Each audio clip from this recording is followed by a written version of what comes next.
Hello boys and girls. Next system up for testing on my 2024 MT09 is the Leo Vince full system. And this was my favorite system on my 21 MT09. It's the one that I had on my bike for the longest after I was done testing everything and settled on my own. I settled on the Leo Vince. I shouldn't say settled, but I decided on. It's a little different than most. And kind of why I liked it, it was the styling. It'll end up sitting up under the bike. The only thing that'll stick out is that cool looking end cap or whatever you want to call it. It does have a DB killer in there that I will take out and test with it both in and out. It did make quite a bit of difference in power on the 21 through 23, and this is the same system, so it'll do the same thing. The can looks like it was designed for the bike, but they have started to use that can on other systems, and it sits under the bike like the stock exhaust. It gives it a really good look. The other thing that's different with this system is the header design. It's much more of a short main primary tube before we get to the collector. Most of the aftermarket systems are longer and go under the bike. This kind of sits in front of the bike like the stock system. I do have the stock exhaust all off of my MT09, and like always, it's best if you undo the two radiator mounts, pull the radiator off the bottom mount, and then there's a bracket in there that you loosen. That's the radiator mount, lower radiator mount bracket. Loosen that so that you can get to everything. It did come with instructions, the pictures, not too detailed, but it does help.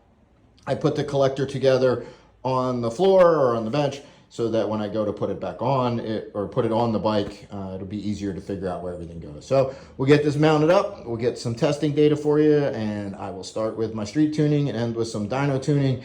And we'll get it all written up for you guys. So thanks for watching. And the Leo Vince is all mounted up. And you can see why I liked it so much.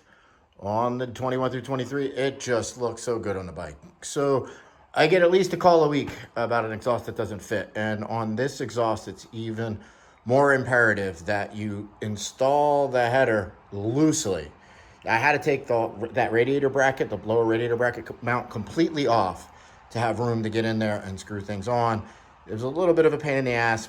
And if I had tightened the header flanges down, even remotely down, I would have never gotten the back of the exhaust and everything on.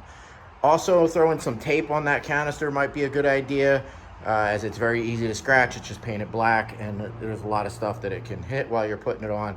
So I'd recommend putting some tape on it, maybe tape a towel around it, whatever you feel like you should do to protect it. So the exhaust weighed in about 13 pounds, but you do remove a bracket that weighed about a pound. So you get about 4 pounds weight savings with the exhaust. But this exhaust is really about the looks, and it sounds really good, like every exhaust on this motorcycle.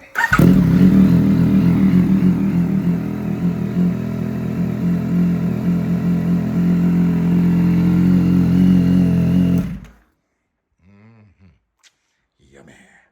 So I'll get it off the dyno, load in my Leo Vince starting point, do some data logging on the road, get it back up on the dyno, get you some numbers. But man, that does look good.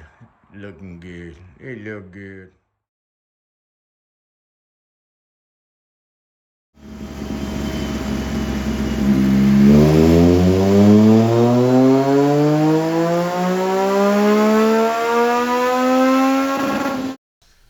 To the dyno numbers. Well, before we get started on dyno numbers, let's talk about how the bike behaved on the road with its exhaust in my flash. And it really is a nice exhaust.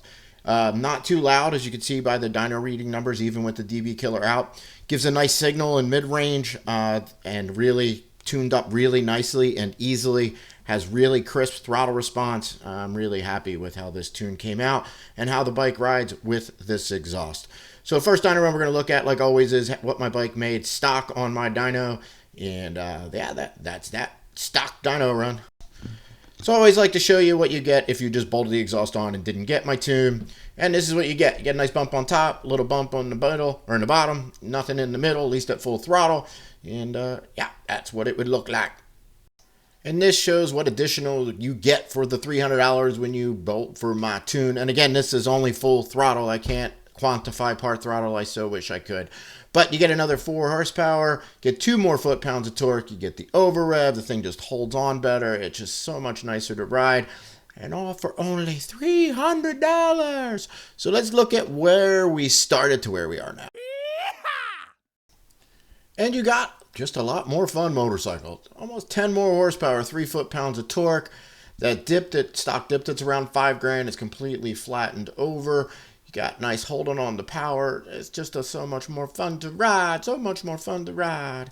So I did do some testing with the DB killers in and out, and was surprised. Air fuel didn't change much. The horsepower dropped a couple. Let's take a look at it.